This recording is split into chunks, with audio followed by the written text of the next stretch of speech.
Hey leaders, in this episode of Building a Culture of Collaboration, Lorna and I have the opportunity to really dive into think about the value of piloting. When we're initiating change, sometimes moving full scale across our organization may not only be difficult, but may not be the best approach that we want to take when anticipating bumps along the road.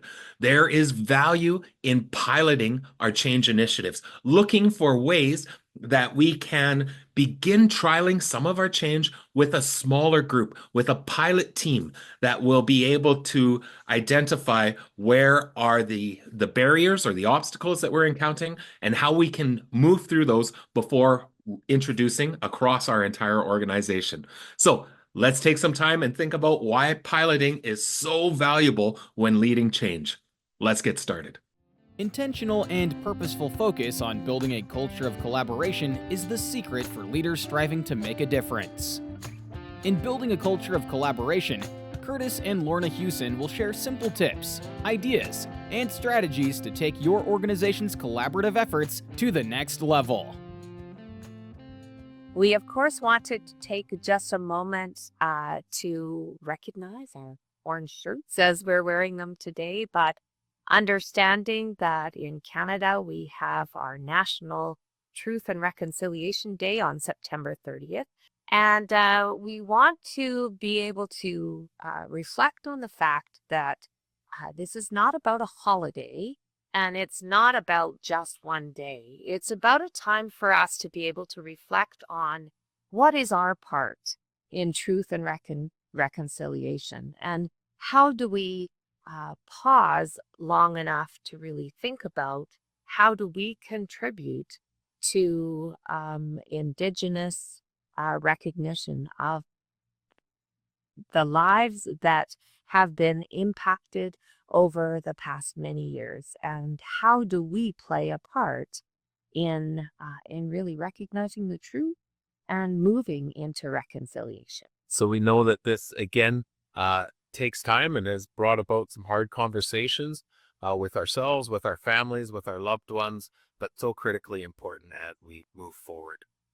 So today we did want to address something that had come up in some of the conversations we've been having, especially as we've been introducing collaborative response structures. We understand that this is not easy work as we try and put in place numerous things that are going to take months, in some cases years. I was with a group today where we're in our second year and talking about what are some of those next steps that we want to put in place. But as schools are first starting out, it can seem kind of daunting. Oh, absolutely. And when I think about it, I've been with a couple of school divisions over the last 2 weeks who are just beginning to dive in, and that feeling of, well, where in the world do I start?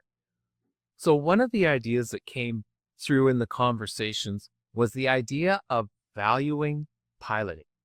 And when we talk about piloting, it can be really, really valuable when maybe we're not ready to move whole school. We know there's time where whole school introduction and adoption is of value, but there's also time where we may want to look at piloting to be able to work with a key group of individuals, maybe a lead team, to work out some kinks, engage those that are invested in maybe it not working when we first get started with different components of collaborative response. And through that piloting, we learn before we can start to expand it out. I think this is really valuable, especially in larger school, but any school, piloting can be really important when we think about leading change, which is integral in introducing and sustaining collaborative response. And, it's almost inevitable that every group that we talk with, and just as they're beginning to reflect on how do they implement change,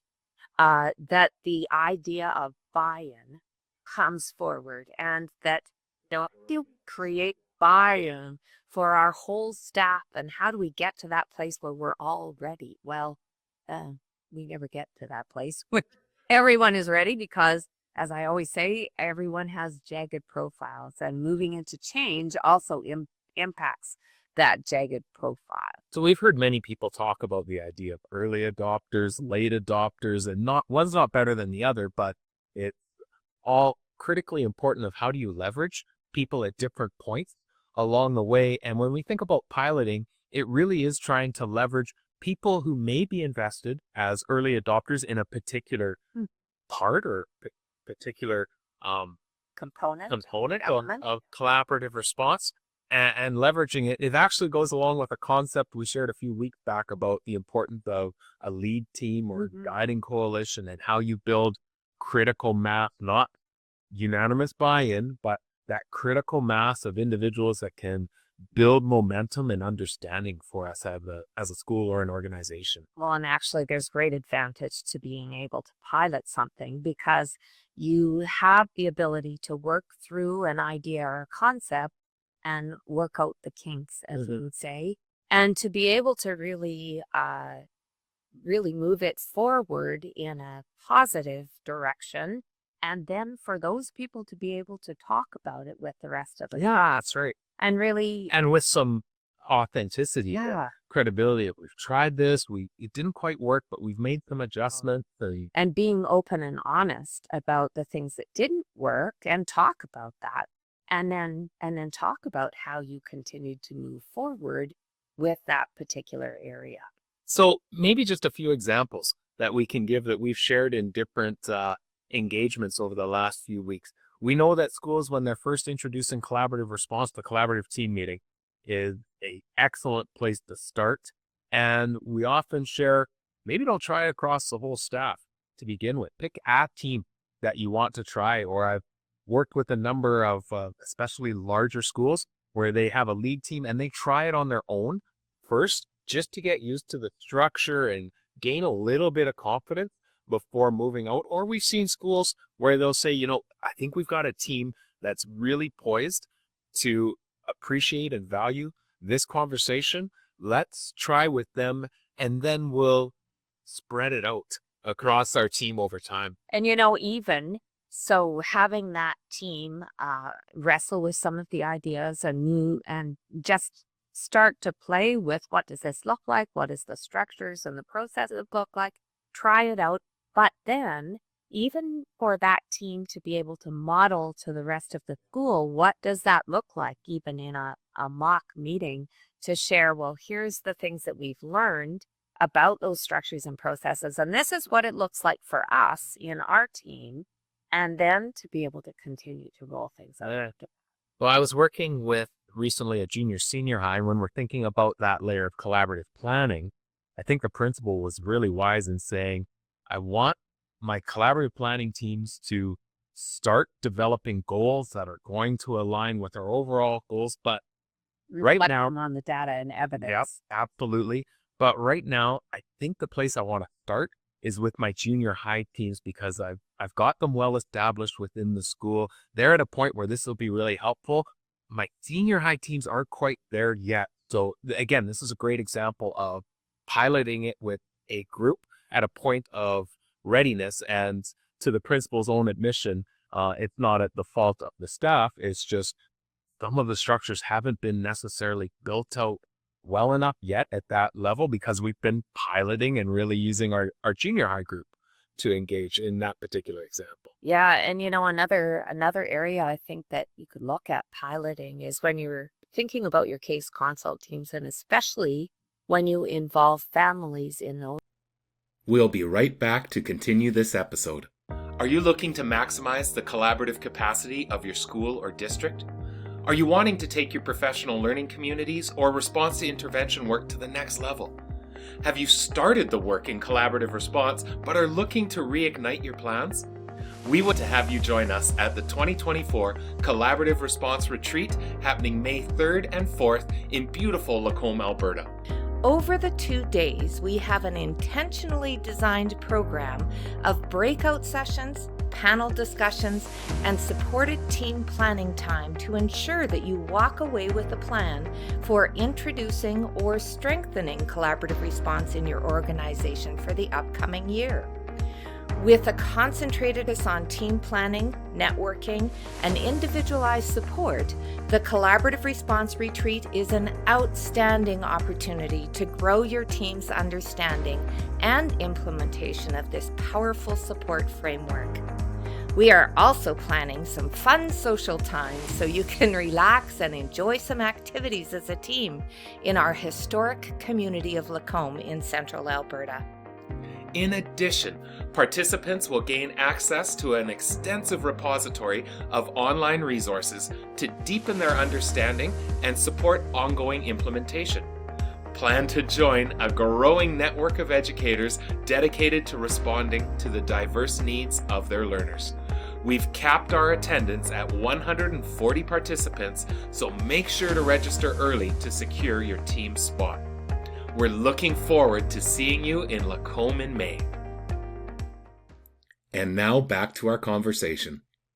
When you involve families in those, and we share a really defined agenda about allowing our parents to go first. Yeah. And so the Not idea, intimidated. just in case people aren't quite sure, that case consult is when there's one student on the agenda, usually with complexities or urgency, crisis that we're needing to attend to. So with that in mind, how could I go about piloting that type of a structure? Yeah, so really thinking about that agenda and how it kind of reverses what we naturally want to do in that type of meeting where we're wrapping around one student.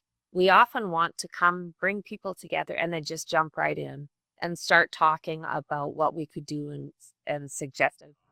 It doesn't even start there. Oftentimes it starts in with everybody sharing what's not working, where are concerns, why have we gathered, because there's this issue that we need to deal with, of this complexity.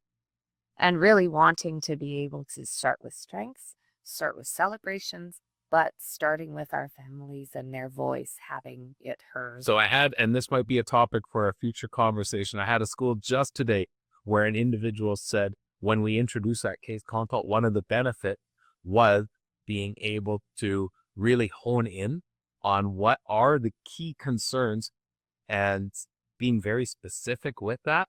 So again, it's a fairly defined supportive structure, but how would I go about piloting So necessarily? I would say that, if you're really exploring revising that agenda for your case consult, one way that you can pilot it is choose a family that you are already working with, that you perhaps have been working with for a number of years.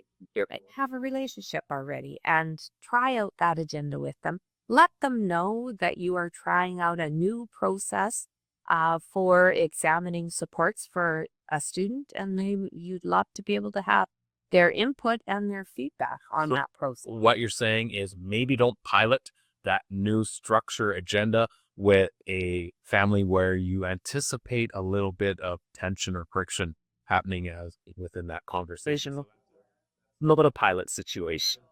I would say not in a situation of crisis. We want to be able to work with a family that would be able to give you some good feedback on that change in process. So we have shared with people as well that one of the things that we did within our own school many, many years ago, when we started to bring forth the idea of, could we have universal screen across the school to provide us some data to inform the conversation? We didn't start that whole school. We started it with one class. Let's try the screen with one group. Identify how long is it going to take? What are some of the difficulties that we might have experienced engaging with students to do the screen? And then we moved to a grade level, multiple classes, and what would that look like before we ever looked whole school? And I think in that situation, the idea of piloting in very intentional ways and then expanding the scope helped us so much. We learned so much through that piloting that if we had tried it whole school, we would have come up against some roadblocks and some things we hadn't anticipated when we were just engaging in that ready, fire, aim. That firing, it was so much easier to fire with a smaller select group, with a teacher who was really committed to seeing what this could look like within our school than trying to roll it out across the entire school. And I think it would have led to failure, which would have then pointed to the, I'm not sure if we should do this. Yeah, I think that when you're considering piloting, to really consider piloting with purpose. As you are exploring an area that you want to be able to try out and that you are going to pilot it, what is the outcome that you're looking for? And let's pilot according to what you're hoping to achieve and what you're hoping to arrive at. Great point. So, we'd love to hear back. What have been your experiences with piloting? What suggestions might you give to others? Love to hear your thoughts. And we wish you all the best as we move into October. All the best, everyone. Take care. Jigsaw Learning, founded by Kurtis and Lorna Hewson, is a team of educators who work with schools, districts, and educational leaders to establish collaborative response to ensure success for all students. Because every child deserves a team.